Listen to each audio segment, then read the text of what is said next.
Hoy, vamos a hablar de una de las ametralladoras más famosas de la Segunda Guerra Mundial, un arma con una reputación aterradora por muchas razones. Compartiremos historias poco conocidas que la rodean, explicaremos las tácticas de escuadrón, mostraremos cómo era ser parte del equipo que la operaba y por qué sus operadores a veces enloquecían después de ver la destrucción que su arma causaba. Introducción. A medida que la forma de hacer la guerra cambió drásticamente después de la Primera Guerra Mundial y Alemania se centró en las tácticas de Blitzkrieg, necesitaban algo más ligero para seguir los rápidos avances. A diferencia de la pesada MG-08 con su sistema de refrigeración por agua y un peso de 88 libras, los ingenieros alemanes cambiaron a ametralladoras refrigeradas por aire y en 1930 crearon la MG-13. Sin embargo, solo tenía un cargador de 25 proyectiles, que duraba apenas 2 segundos y medio cuando se disparaba de forma continua. Luego, 4 años después, llegó la icónica MG-34, la primera ametralladora de propósito general verdadera. Era alimentada por cinta, y contaba con un sistema de cambio rápido de cañón, con una cadencia de fuego de 900 a 1000 disparos por minuto. Era fiable y eficaz, sin embargo, era cara y difícil de producir, requiriendo 150 horas hombre para fabricar una sola ametralladora. Entonces, a los ingenieros se les encomendó un gran desafío: producir una ametralladora buena, fiable y potente con una aterradora cadencia de fuego, entre 20 y 25 disparos por segundo, siendo al mismo tiempo lo más barata y fácil de producir posible. Para sorpresa de todos, crearon la que se convertiría en una de las mejores ametralladoras jamás fabricadas, aún en servicio hoy en día con solo ajustes menores. Usando piezas de metal estampado y reduciendo el tiempo de producción a solo 75 horas hombre a costos más bajos, nació la MG-42. Era significativamente más fiable que la MG-34, con un sistema de cambio rápido de cañón, y podía disparar 1200 proyectiles por minuto, más del doble de la cadencia de todas las demás ametralladoras aliadas. Su inconveniente más significativo era una tendencia al rebote del cerrojo, lo que a veces llevaba a fallos catastróficos. A pesar de esto, en solo 3 años, 1942 a 1945, se produjeron 423.000 MG-42, convirtiéndose rápidamente en la principal herramienta de matar de Alemania. Incluso los soldados estadounidenses, que daban apodos burlones tanto a sus propias armas como a las del enemigo, como Screaming Mimis, Potato Mashes o Bouncing Betties, le dieron a esta arma un nombre más siniestro: la Sierra de Calar, o la Sierra de Hitler. Inicialmente, los alemanes la llamaron la Sierra para Huesos, pero los soldados estadounidenses modificaron ligeramente la traducción. Para los soldados que nunca habían visto combate, se mostraban películas de propaganda para desprestigiar la MG-42 y sus características. Estas películas la comparaban con las armas estadounidenses y la presentaban como inferior, afirmando que su ladrido era peor que su mordida. Intenta venderle eso a los veteranos curtidos en batalla. Ahora pasemos al equipo y las tácticas. La MG-42 era el componente más importante del escuadrón de infantería alemán durante la Segunda Guerra Mundial y la principal fuente de potencia de fuego. Un escuadrón constaba de 10 hombres, un líder de escuadrón, un segundo al mando, un equipo de ametralladora de 3 hombres, el tirador, el asistente del tirador y un portador de munición, y 5 fusileros. La MG-42 era la columna vertebral de la potencia de fuego del escuadrón, y todo el equipo se organizaba en torno a su operación, protección y eficacia. El tirador de la ametralladora, designado como Schütze-1, disparaba el arma y era responsable de su mantenimiento. Se posicionaba en el centro de la formación y llevaba la ametralladora junto con un arma de cinto y un tambor de munición con 50 proyectiles. El asistente del tirador, sentado a la izquierda o detrás del tirador, llevaba 4 tambores de munición adicionales de 50 proyectiles cada uno y una caja de munición con 300 proyectiles. También estaba armado con una pistola. Su papel era alimentar la munición, ayudar a despejar atascos, recargar, cambiar cañones y apoyar al tirador durante el combate. Si el tirador quedaba incapacitado, el asistente tomaría su lugar. El portador de munición, posicionado más atrás, llevaba 2 cajas de munición adicionales de 300 proyectiles cada una y estaba equipado con un Kar-98 acortado. Cada fusilero llevaba un rifle Kar-98 con 45 proyectiles y una bayoneta, pero generalmente llevaban proyectiles adicionales para el combate. Los fusileros eran más importantes en operaciones ofensivas, donde cargarían contra las posiciones enemigas bajo la cobertura de la ametralladora. El líder del escuadrón estaba equipado con un subfusil MP-40 y llevaba 6 cargadores de 32 proyectiles. El escuadrón normalmente llevaba al menos 1.800 proyectiles de la potente munición de 7.92x 57 mm en cintas, que era el mismo cartucho utilizado por los rifles, así como granadas de mano, y un trípode que podía transportarse como una mochila. El líder del escuadrón comandaba la unidad, dirigiendo al tirador hacia los objetivos y coordinándose con los fusileros si era necesario. El segundo al mando asumiría el liderazgo del escuadrón si el líder quedaba incapacitado y era responsable de mantener la comunicación con el mando del pelotón y otros escuadrones.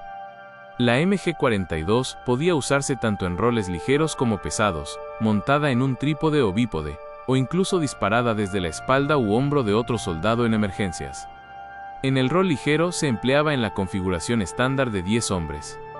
En roles medianos y pesados, sin embargo, se podían combinar 2 o incluso 4 escuadrones, cada uno armado con una MG-42. Generalmente se utilizaba un caballo y un carro para el transporte de municiones. Debido a su inmenso retroceso, se requerían soldados fuertes para operarla, y controlar el arma mientras se disparaba en movimiento era especialmente desafiante. Para el fuego de supresión, se les instruía que usaran ráfagas cortas y controladas de solo 5 a 7 proyectiles, lo que requería una disciplina de gatillo precisa. En enfrentamientos intensos, un cañón nuevo permitía solo unos 20 segundos de disparo, y después de aproximadamente 250 proyectiles, el cañón al rojo vivo tenía que ser reemplazado. El asistente del tirador soltaba un pestillo en el costado del arma, retiraba el cañón caliente e insertaba uno nuevo. Un equipo bien entrenado podía completar este proceso en menos de 10 segundos, rotando los cañones para evitar dañar el arma. Los soldados aliados eran conscientes de esto y estaban entrenados para usar la breve ventana durante los cambios de cañón para avanzar. El bípode hacía que el arma fuera ligera y fácil de desplegar en posiciones prono, lo que la hacía ideal para maniobras ofensivas. El trípode más pesado se usaba principalmente para posiciones fijas y defensa, ofreciendo un fuego estable y preciso. También podía usarse para fuego indirecto con ópticas de precisión, convirtiendo efectivamente la ametralladora en una pieza de artillería ligera. El trípode contaba con un mecanismo incorporado que movía automáticamente el arma en un movimiento de barrido preestablecido, permitiéndole cubrir una amplia área con precisión. Además del uso en infantería, la MG-42 se montaba en vehículos como semiorugas, tanques e incluso motocicletas con sidecar. También era muy eficaz como arma antiaérea contra aviones de bajo vuelo y derribó a muchos paracaidistas que saltaban durante el día. Sin embargo, servir como parte de un equipo de MG-42 era un arma de doble filo. Si bien la ametralladora era una de las armas más letales en el campo de batalla, su reputación y eficacia también la convertían en un objetivo principal. Los equipos eran los primeros en ser atacados por artillería, tanques y francotiradores, y era incierto qué te sucedería si te rendías después de cegar oleadas de soldados enemigos y camaradas. Además, debido a su sonido distintivo al disparar, después de solo unas pocas ráfagas, todos sabían dónde estabas. Por esta razón, los equipos cambiaban sus posiciones periódicamente durante las batallas. Sin embargo, esto no siempre era posible, especialmente en posiciones defensivas donde tenían que mantener el terreno, lo que llevaba a tasas de bajas más altas entre los tiradores y asistentes. Una historia interesante de cómo una MG-42 llegó a América involucra al soldado de primera clase Leonard Lineberry. Mientras conducía su camión a través de un área recientemente asegurada en Bélgica, vio algo al costado de la carretera. Aunque no se suponía que lo hiciera, se detuvo y recogió lo que resultó ser una MG-42 abandonada.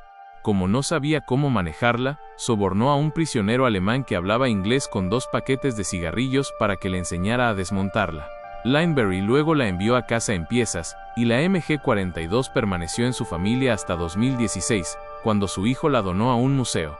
Una cosa que nunca harías es cargar a través de campo abierto directamente hacia un nido de MG-42. En batallas como el día D, quedó claro lo que solo unas pocas MG-42 podían hacer. Heinrich Severloh, por ejemplo, fue un soldado alemán estacionado en la playa de Omaha durante la invasión. Disparó aproximadamente 13.000 proyectiles con su ametralladora y fue responsable de cientos de muertes aliadas.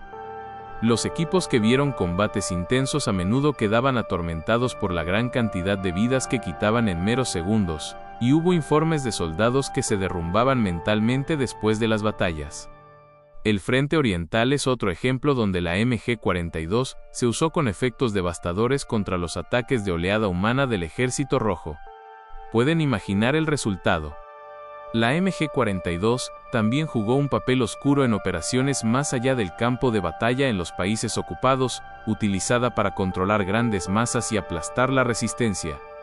Se desplegaba con frecuencia en operaciones de represalia contra los movimientos de resistencia, a menudo apuntando a la población local.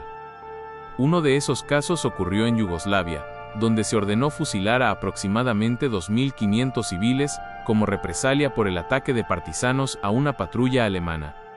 En este caso, un soldado alemán se negó a una orden directa de disparar y fue ejecutado por su comandante. Por otro lado, las MG-42 capturadas eran muy apreciadas por los aliados, especialmente por los grupos partisanos y los combatientes de la resistencia. El arma era ideal para la guerra de guerrillas y las tácticas de ataque y retirada. Durante la Segunda Guerra Mundial, Estados Unidos intentó hacer ingeniería inversa de las MG-42 capturadas, creando el prototipo T-24. Si bien se parecía a la MG-42, Estados Unidos no pudo lograr una cadencia de fuego superior a 600 disparos por minuto, y el prototipo sufría de frecuentes fallos de funcionamiento y sobrecalentamiento. El proyecto finalmente fue descartado y el enfoque se trasladó de nuevo a la producción de otras armas. El diseño de la MG-42 fue tan efectivo que influyó en muchas ametralladoras modernas, y técnicamente el arma sigue en servicio hoy en día, con solo mejoras menores, bajo el nombre de MG-3. Está calibrada para el cartucho 7.62 x 51 mm de la OTAN, y cuenta con una cadencia de fuego ajustable.